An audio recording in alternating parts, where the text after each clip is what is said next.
बात करते हैं अपन सर्पगंधा की।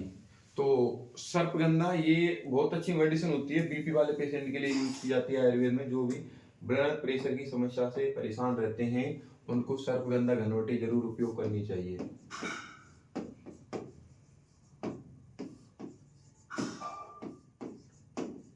सर्पगंधा घनवटी जरूर, इसका बहुत अच्छा रिजल्ट है, बहुत जरूरी है। इसको बॉटनिकल नाम रोल वोल्फिया सर्पेंटाइना होता है। इसकी फैमिली एपोसाइनेसी है। पर्याय इसके धवलबिट है, सर्पगंधा है, चंद्रमार है, सुगंधा है और नाकुली। ये इसके पर्याय हैं, धवलबिट, सर्पगंधा, चंद्रमार, सुगंधा और नाकुली। क्षेत्रीय भाषा क्या है, इसको धवल बरुआ या फिर बमेल पूदी भी बोला जाता है। इंग्लिश में इसको सर्पेंटाइन भी बोल सकते हैं। इसका जो स्वरूप होता है वो सदाहरित सुप होता है। सदाहरित मतलब सदा रहने वाला, सुप मतलब छोटा पादप होता है। पत्र इसके 3 से 7 इंच लंबे होते हैं। प्रत्येक कांड पर 3 से 4 पत्र निकलते हैं। पुष्प श्वेत गुलाबी और गुच्छों में होते हैं। फल मटर के समान चिकने व हरे होते हैं।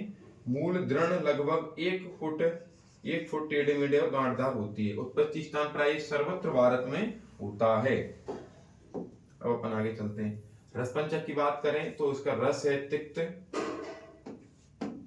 रस क्या है तिक्त, और विपाक क्या है कटु, वीर्य क्या है उष्ण, गुण है इसका रुक्ष, और इसका प्रभाव है निद्राजनक। मतलब ये प्रभाव से निद्रा लाती है। जो चीज निद्रा लाएगी वो बीपी को अपने ऑटोमेटिक कम करती ही है, क्योंकि ये रिलैक्स कर देता है। क्या कर देता है? रिलैक्स कर देता है। ठीक है। कर्म क्या है इसके? कर्म और आमयिक प्रयोग एक ही बात होती है। कर्म बोलते हैं जो कार्य करता है कोई प्लांट। आमयिक प्रयोग का मतलब होता है कि किसके साथ में कैसे यूज कर रहे हैं, इसका प्रयोग कैसे कर रहे हैं। तो ये दो दोष होते हैं, कफ व वात, उनका तो समन होता है। उत्तम मस्तिष्क सामक है ये, मतलब मस्तिष्क की जो ज्यादा हाइपर एक्टिविटी होती है उसको ये शांत करता है। ज्यादा एग्रेशन या ज्यादा तनाव होता है उसको ये कम करता है, क्योंकि ये निद्रा जनन का कार्य करेगा। व्यवहार में इसका उपयोग पागलपन की मूली के रूप में करते हैं। कोई बोले पागलपन की मूली क्या है, तो सर्पगंधा है। रक्त भार अधिक के हाई बीपी में इसका प्रयोग किया जाता है, इंपोर्टेंट है। कोई भी बीपी हाई बीपी की समस्या है उसमें अपन सर्पगंधा का प्रयोग करते हैं। ये कामावसाधक भी होता है, गर्भाशय संकोचक भी होता है, उष्ण होने से पित्तवर्धक है, श्रंसन और क्रमिग्न होता है। श्रंसन बोलते हैं ये डायरिया कराता है या फिर मल को बाहर निकालेगा। क्रमिग्न का मतलब होता है कृमि को दूर करता है, जो कीड़े होते हैं उनको ये दूर करता है। सर्पगंधा की मूल निद्राकारक, गर्भाशय उत्तेजक वही सारी होती है। सर्पगंधा के मूलों का उपयोग, मूल किसको बोलते हैं? जड़ को। किसको बोलेंगे? जड़ होती है इसकी, उसको क्या बोलते हैं? मूल। सर्पगंधा के मूल का उपयोग ज्वर में भी किया जाता है, अतिसार में भी किया जाता है, अनिद्रा, हैजा आदि में उपचार में किया जाता है। सर्पगंधा की मूलों का रस अर्क उच्च रक्तचाप की बहुमूल्य औषधि है। मतलब जो उच्च रक्तचाप है, बीपी हाई में, उसमें बहुमूल्य औषधि है। घबराहट यदि किसी को हो रही है, पागलपन के उपचार में सर्पगंधा के मूल का प्रयोग किया जाता है। सांप के काटने पर भी सर्पगंधा मूल के चूर्ण का सेवन तथा लेप सर्प विष के प्रभाव को कम करने के लिए होता है। इसलिए इसको नाम क्या रख दिया? सर्पगंधा रख दिया, क्योंकि किसी को सांप काटता है तो उसमें भी उसके विष को कम करता है। हमारे मानसिक तनाव, चिंता तथा उत्सुकता को कम करने में ये सहायक होता है। जो मानसिक ज्यादा तनाव ले रहे हैं, चिंता में हैं, जैसे अभी एग्जाम आ रहा है, सबको चिंता है कि सिलेक्शन होगा नहीं होगा, पढ़े नहीं पढ़े, कितना पढ़े, कुछ छूट रहा है, ये सारी जो चिंताएं होती हैं, उत्सुकता रहती है, तो उनको क्या है, सर्पगंधा का प्रयोग करना चाहिए।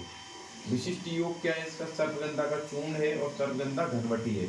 मार्केट में तुम लेने जाओगे तो दोनों मिल जाएंगे, सर्पगंधा चूर्ण भी मिल जाएगा और सर्पगंधा बटी भी मिल जाएगी, जिसको घनवटी टैबलेट बोलते हैं। प्रयोजांग इसका मूल है। इसका जड़ क्या होता है? इसका प्रयोजांग होता है। मात्रा क्या? अनिद्रा तथा मानसिक विकारों में 3 से 6 ग्राम, उच्च रक्तचाप में भार में 1 से 2 ग्राम होता है। इसकी मात्रा क्या है? जैसे अनिद्रा है, जिसकी नींद नहीं आ रही है या मानसिक विकारों से रिलेटेड है, तो 3 से 6 ग्राम का प्रयोग करेंगे। और किसी को उच्च बीपी की समस्या है तो 1 से 2 ग्राम। अब अपना आगे जो प्लांट आता है उसका नाम है तुलसी, जो सब जानते हैं। इसका बॉटनिकल नाम ऑक्सीनम सैंक्टम भी होता है, ऑक्सीनम सैंक्टम भी होता है। फैमिली इसकी लेविलेट या लेमिनेसी होती है। पर्याय क्या है इसके? अपेत राक्षसी बोला जाता है, सुरसा बोला जाता है, देव दुंदुभी या फिर ग्राम्या के नाम से इसको जाना जाता है। सुलभा भी इसका नाम है तुलसी का, बहुमंद्री, भूतग्नि और गौरी। क्षेत्रीय नाम इसको तुलसी के नाम से बोलेंगे और इंग्लिश में इसको होली बेसिल भी बोले जाएंगे। इसका स्वरूप ये शाखा प्रशाखा युक्त शुक होता है। शुक का मतलब होता है छोटा छोटा सा पादप होता है इसका। पत्र इसके 1 से 2 इंच लंबे तथा पुष्प मंद्रियों में होते हैं। 5